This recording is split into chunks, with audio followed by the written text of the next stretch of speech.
Welcome to the Marriage Puzzle Podcast with Julie and Thomas Hobby. We are marriage coaches who help couples with pain points about money, intimacy, and communication go from being overwhelmed to being secure in their marriage. If this is your first time listening to us, thanks for checking out our podcast. And don't forget to subscribe and leave us a rating and a review. Let's dive into this episode. Welcome to episode 56 of the Marriage Puzzle Podcast, and happy August. If you're a frequent listener, you know that we release episodes every week on Mondays, so it is August 1st, and we are talking about distractions in marriage, specifically technology or social media devices, things like that could be in the way of you and your spouse communicating. So, Oh, is it my turn? Yeah. Sorry, I was just checking Instagram. I didn't realize we were going already. I was just going to say. I'm just kidding. Distracted. That was fake. That was just for you guys. Point proven. I have a co-host here, my husband. So, yeah, we're talking about distractions But that's probably normal, right? You're talking and totally. You think you're talking to your spouse and they're they're just on their phone or whatever your device of choice is. I can say I'm trying not to point the finger at you, but I have definitely been guilty of this. I am too, because I think we naturally think we can do two things at once. Like, I'm listening with my ears and I'm looking at my phone with my eyes, so I can do both. But it really, really, your brain is like, no, what are we doing? Are we engaged in what we're looking at and reading and scrolling? Or are we engaged in listening to this, and having a two-way conversation with our spouse? Well, and the perception can be big in that from the other person's point of view, because if I'm the one scrolling and you're trying to have a conversation with me and I don't know what you're saying and I'm focused on what's in front of me, that's going to make you feel unvalued. And so the perception becomes really what's key, and it's really the perception of the other person and how they're perceiving what you're doing. If they're perceiving what you're doing is more important than talking to them, then that's what's going to become the reality, at least in their eyes.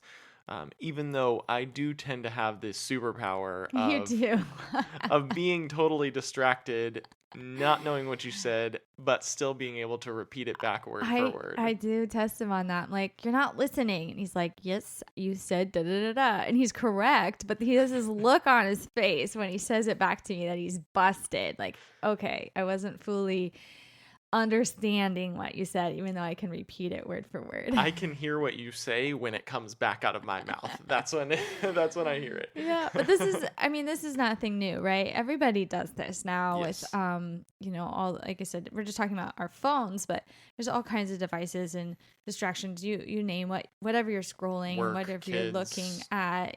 There's these distractions, but I think with our devices, we welcome this, interestingly enough, into our marriage, because it's like the safest relationship that we have, so we kind of normalize it.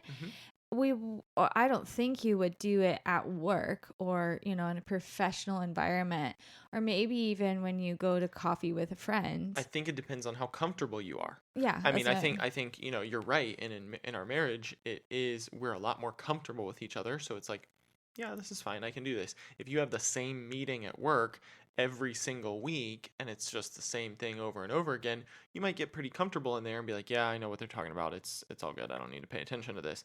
When you go to coffee with a friend, that may not be the case, because you may not have seen them in a while, so you may not be as comfortable in that scenario to do that. You'll probably get busted checking your device from time to time, but you're probably not going to totally tune out. Yeah, that's what I'm saying. It feels maybe rude to do. I'm Right. sorry. I apologize if I have to, take a call. Of course, there's emergency or notifications, but I'm not mindlessly scrolling social media. Yeah, maybe if I'm watching a show or you mentioned a meeting, maybe at work. I don't do that, but if you do, I'm saying I work from home. My boss isn't looking over my shoulder. If I'm meeting with my boss, they have my full attention, or my direct reports, I'm giving their full attention because I expect that back. And then sometimes when we just, the one we should love the most, our spouse, we give them our leftovers is like, whew, finally I can get comfortable at home, pull out my phone and just mindlessly scroll, even though you're talking to me. And that's what we're talking about in this episode of that kind of distractions with our um, uh, iPad, phone technology, just something that is mindlessly scrolling. Totally. And, one of the things that really kind of hit me when we were planning for this episode was for any Apple users, at least, you're probably used to seeing a screen time report pop up on your phone once a week. And I don't know if it's the same on Android or not, but basically it pops up and it says you averaged this much screen time per day in the last 7 days. And it'll tell you if you were percentage up or percentage down from the previous week. And it just kind of hit me as we started talking about this that are we giving our spouse as much attention to kind of beat that daily screen time report? Now, keep this in perspective because, again, we were just talking about being at work. We probably use our screens a lot at work, and that factors into it. But your at-home time, if you kind of were able to dissect that screen time report up to time that you were at home, would the time that you're giving your spouse attention beat that at-home version of your screen time report? And that's just something to try to keep in mind really forever. If you're not, if you feel like, wow, I've just been doing this a lot, then you kind of need to retrain yourself. And we're going to talk about some ways to do that. Yeah, it's for sure easier said than done because earlier in our marriage, we knew that would be the right thing to do. What Thomas just kind of challenged us in, right? Is like beating that screen time, the hours we spend on our screen. Do we have the same or more hours of quality time with our spouse? Or at least looking at our spouse or listening to our spouse if you're talking on the phone. But earlier in our marriage, we heard that, we knew that, and so we tried to put this in place, right? And I'd even say we felt that. Yeah, because disconnect. There was a season in our marriage that I remember it was just really tough, or we were going through a lot of stress, and we felt it, and so we tried to implement something. Yeah, so we set a big boundary. We put our foot down, set, I don't know the exact times, but it was more of like 5 p.m. to 8 p.m. We had, our twins were really young at the time. So, like when we got home it was from like work to when they went to bed. Dinner time to bedtime. And what we said was like, no phones, basically put them in a basket, no communication from the outside world whatsoever for this big chunk of time. And I have to admit, I failed horribly that we don't do that anymore because I was more focused on what I couldn't have during that time period instead of what I did have right in front of me, meaning my husband, my family. And not to mention, we use our phone to take pictures. So if you have young kids, you want it nearby to like snap those pictures and video. But the principle was to not be distracted by our phones. But it would be if you left your phone at home and you were driving or went to work, you would panic. And I just would, I didn't enjoy that boundary because it was too strict. Yeah, I was going to say it became legalistic in like what you were saying. You want to take pictures, and we would kind of get this snippy attitude towards each other of like, well, is it okay if I get out my phone to take a picture of the kids? Am I allowed to do this? And it just became counterproductive for what we were trying to accomplish. So we had to find a different way to work through that. So our intentions were good, but the time frame that we picked just didn't work out for us. Not saying that it wouldn't necessarily work out for you. Maybe you have a different situation, but we're going to give you some more manageable things that we think would help out. Yeah, so I think some couples can do this, and I've heard that preached, but for us, we're just saying like we bit off more than we could chew at that and failed horribly. So now we have more realistic boundaries. The boundaries are still there, but something that we could do daily and succeed in. So we call them like distraction-free times. And so this is something that we encourage you to have in your marriage that you both agree to, and that way you can both achieve this. So 3 small things that we suggest that you could accomplish daily. First one is greet your spouse first thing in the morning before looking at your phone. So if you have similar, morning schedules, make sure you're definitely greeting your spouse before you get sucked into that scroll and you're like, good morning, hello, like, are you, and do you know that I'm standing right here? I got out of bed. Laying right here, Yeah, literally yeah. touching you.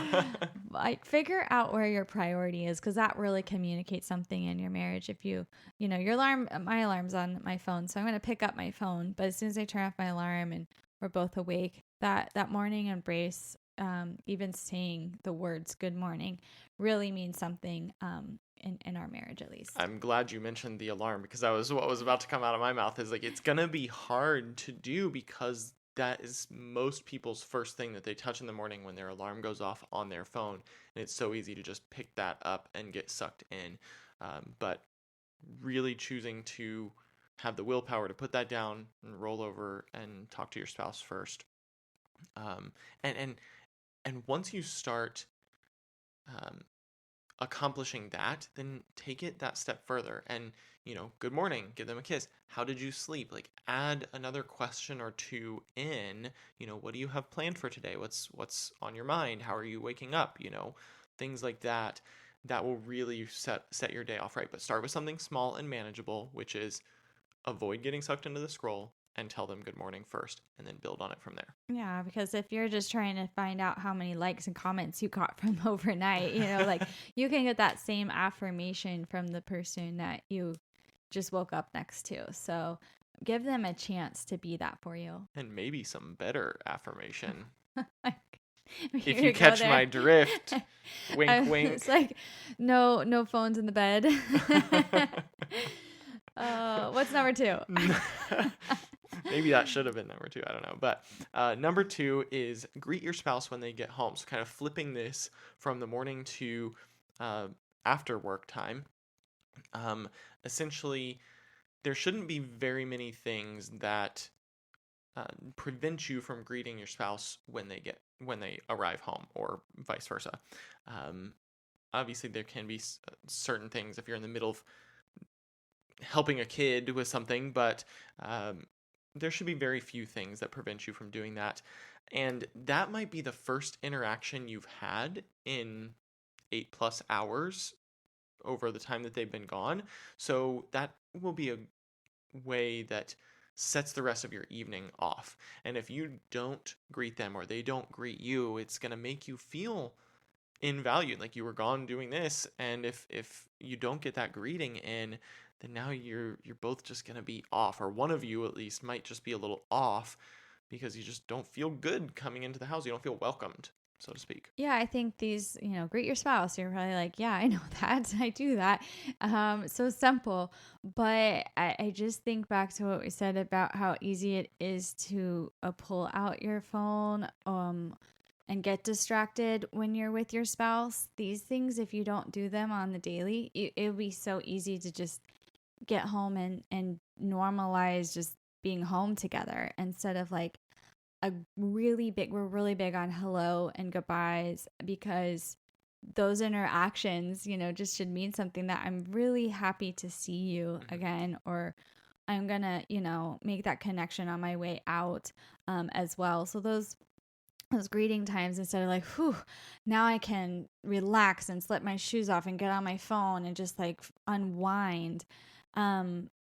That can come, but don't put your spouse second in line of that like unplugging time together. Yeah, totally. And I just want to add in one word on this thing. We said greet your spouse when you get home. I want to change that to intentionally greet your spouse, because if you come home after me and I'm cooking dinner at the stove and I'm just like, hey, how's it going? That's not really a greeting. So intentionally focus on them and greet them and make it a worthwhile greeting when they get home. Yeah, and then the third one that we want to share with you guys is our distraction-free time. Again, that's something that we believe is achievable, is dinner time. And we know a lot of families in America, at least, like, had different ideas of what dinner time looks like.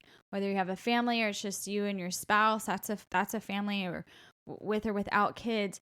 What does your dinner time look like? Are you just coming and going, eating at different times, feeding the kids first, then you guys eat at, the couch, whatever. Like, we really try in our family and our marriage to sit at the dining room table and all have the same meal at the same time.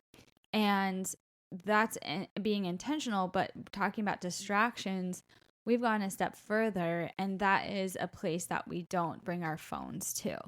And our kids are not teenagers yet, but I hope that us modeling that in our marriage will also help model that to our family time.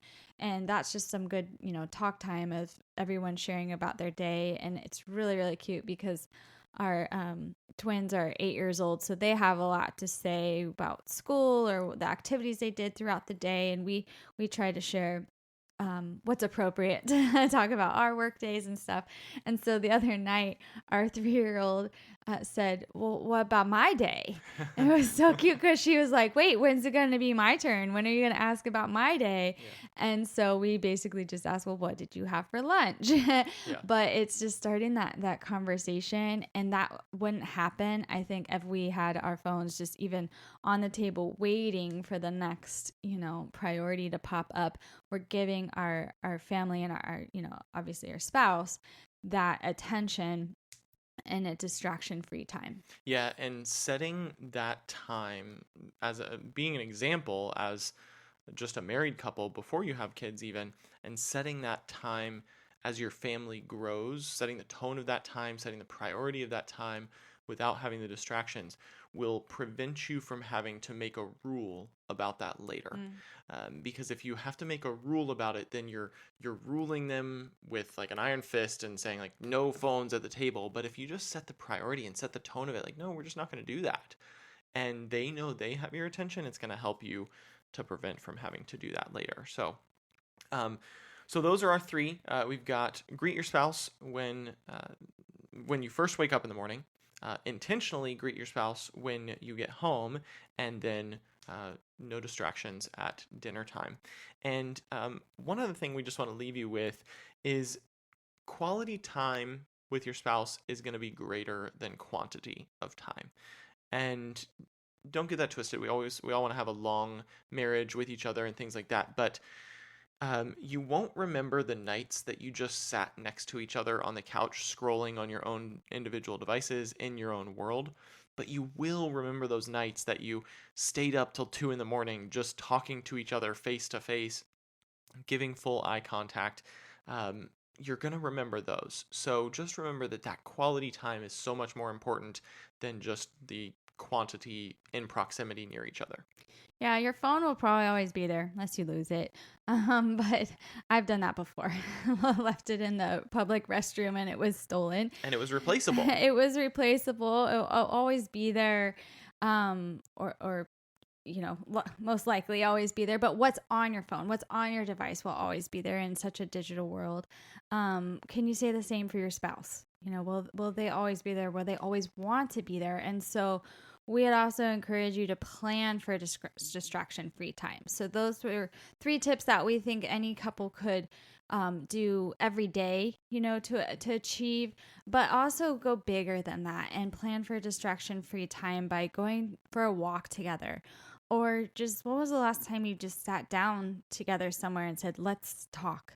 That, go sit on the couch, your bed, on the back porch. I bet if you invite your spouse and say, like, let's talk, they will be like, what do you want to talk about? Because it's kind of an awkward thing. Like I said, you get so used to your spouse that you are going to be used to having that device in your hand, and just lay it down and talk to each other and get to know each other again, or whatever you need to do. And the first thing you could do to talk about is exactly this. How are we going to have distraction-free times in our marriage? Yeah, perfect. I love it. Thanks so much for joining us for another episode this week. As always, you can find us on social media at Marriage Puzzle on Facebook and Instagram. Go check out our website, marriagepuzzle.com, where you can schedule a free marriage coaching discovery call with Julie and myself. And as always, we look forward to you joining us back here next week, where together we'll work on marriage one puzzle piece at a time. See you later. Adios.